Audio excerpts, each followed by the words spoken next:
नमस्कार, मी Archana cook with Archana या चॅनलमध्ये तुमचे मनापासून स्वागत करते।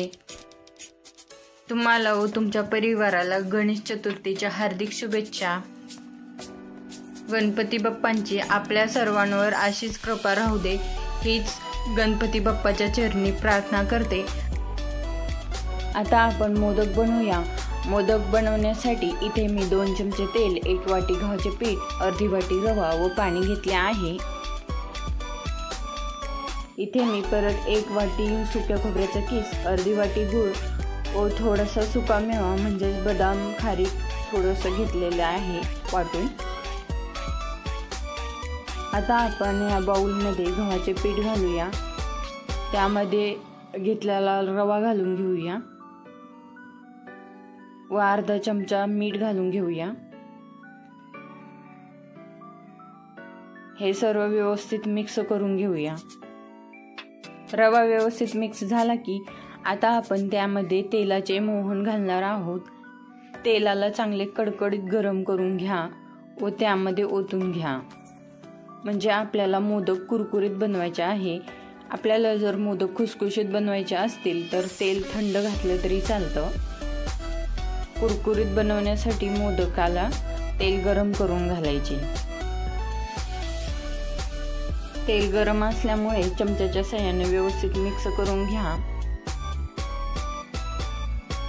आता तेल थंड झालेलं आहे तर पिठाला व्यवस्थित तेल लावून घ्या मिक्स करून। आता यामध्ये थोडे थोडे पाणी घालून पीठ मळून घ्या।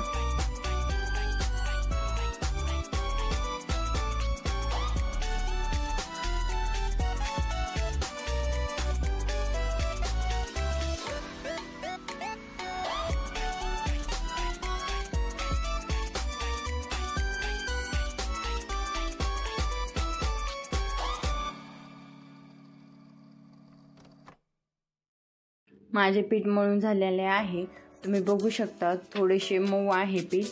आता याला आपण झाकून ठेवूया कमीत कमी अर्धा तासासाठी, कारण यामधील रवा भिजतो। आता आपण मोदकचे सारण बनवून घेऊया। मोदकचे सारण बनवण्यासाठी 1 चमचा त्यामध्ये तूप टाकून घेते। तूप गरम झाले आहे, त्यामध्ये आपला खोबऱ्याचा किस टाकून घ्यायचा। थोडंसं परतून घ्या। खोबऱ्यामध्ये ड्राय फ्रूट्स टाकून घ्या। हे सर्व व्यवस्थित मिक्स करून घ्या। आता त्यामध्ये गूळ टाकून घ्या।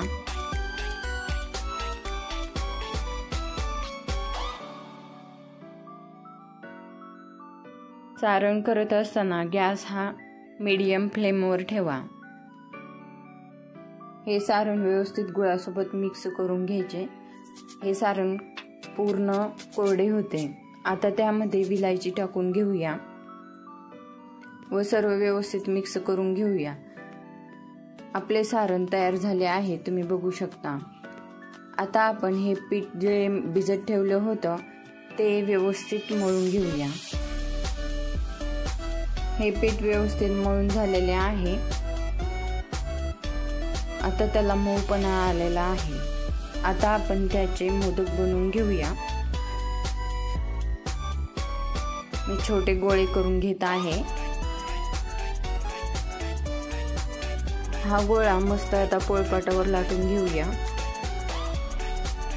हे तळणीचे मोदक कमीत कमी 10 ते 15 दिवस टिकतात व्यवस्थित, कारण यातील सारण पण कोरडं आहे आणि आपण तळून घेणार आहोत। हे मोदक मस्त असे कुरकुरीत होतात।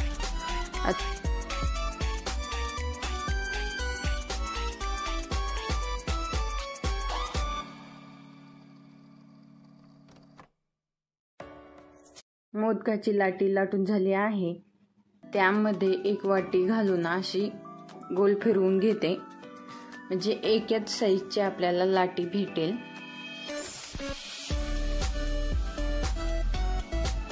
याला आता आपण साईडने पाणी लावून घेऊया।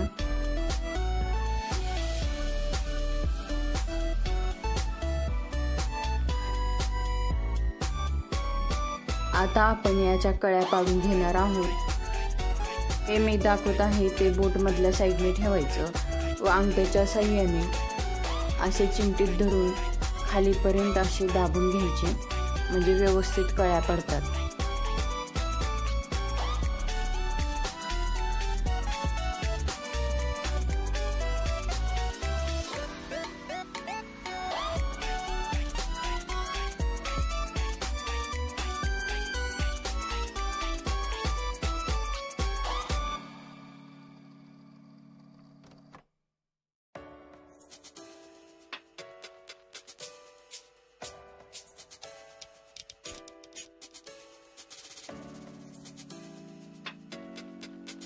तुम्ही बघू शकता किती छान कळ्या पडल्या आहेत।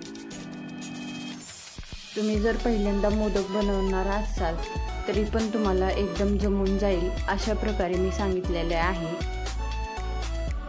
आता यामध्ये सारण घालून व्यवस्थित असे झापून घेऊया।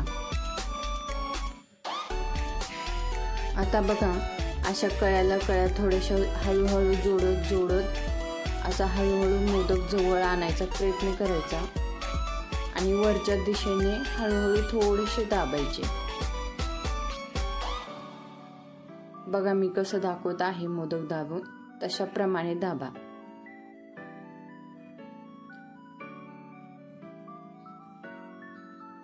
आणि थोडीशी वरी शेंडी काढा। मोदक किती छान दिसत आहे। अशा प्रकारे सर्व मोदक बनवून घ्या। आता आमच्याकडे मोदक सोबत हे लाडू पण बनवतात। तेल गरम झालेले आहे। आता मी हे सुरुवातीला लाडू जे बनवलेले आहेत ते तळून घेते। आमच्याकडे श्रावण महिन्यात व गणपती बाप्पा ज्या दिवशी येतात त्या दिवशी असे लाडू पण बनवतात। हे आपले मोदकच्या पिठाचेच बनवतात। हे लाडू बनवण्यासाठी थोडीशी पोळपाटावर पीठ घेऊन असे बारीक बारीक करून गोल करून घ्यायचे चकलीसारखे। हे लाडू तयार झाले आहेत। आता आपण मोदक तळून घेणार आहोत। जेवढे तेलात बसतील तेवढेच मोदक टाका। खालच्या साईडने व्यवस्थित तळले की मगच मोदक जरा थोडेसे परता, नाहीतर मोदक खराब होण्याची शक्यता असते। थोडेसे असं हलवून घ्यायचे।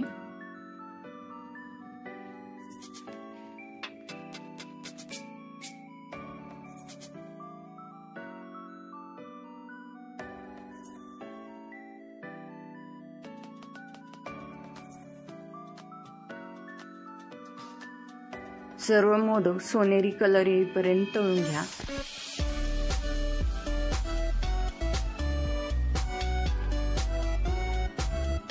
तुम्ही बघू शकता की मोदकाला कलर आलेला आहे।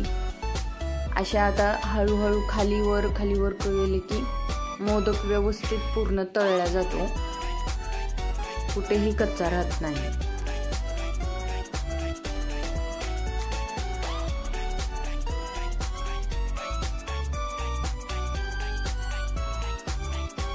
आता मी बाकीचे पण मोदक तळून घेते।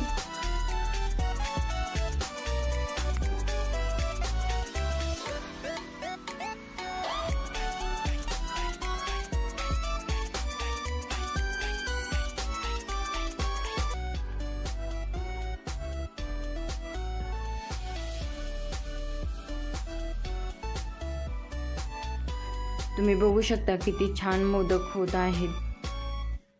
एकदम एकसारखा कलर आलेला आहे सर्व मोदकांना। चला आता गणपती बाप्पांना मोदक देऊया। तोपर्यंत तुम्ही व्हिडिओला लाईक करा। हे मोदक मस्त 8 दिवस टिकणारे तयार झालेले आहेत, त्यामुळे 1 दिवस आधी करून ठेवू शकता। अशाच नवीन रेसिपी बघण्यासाठी कुक विथ अर्चना या चॅनलला सबस्क्राईब करा। थँक्यू।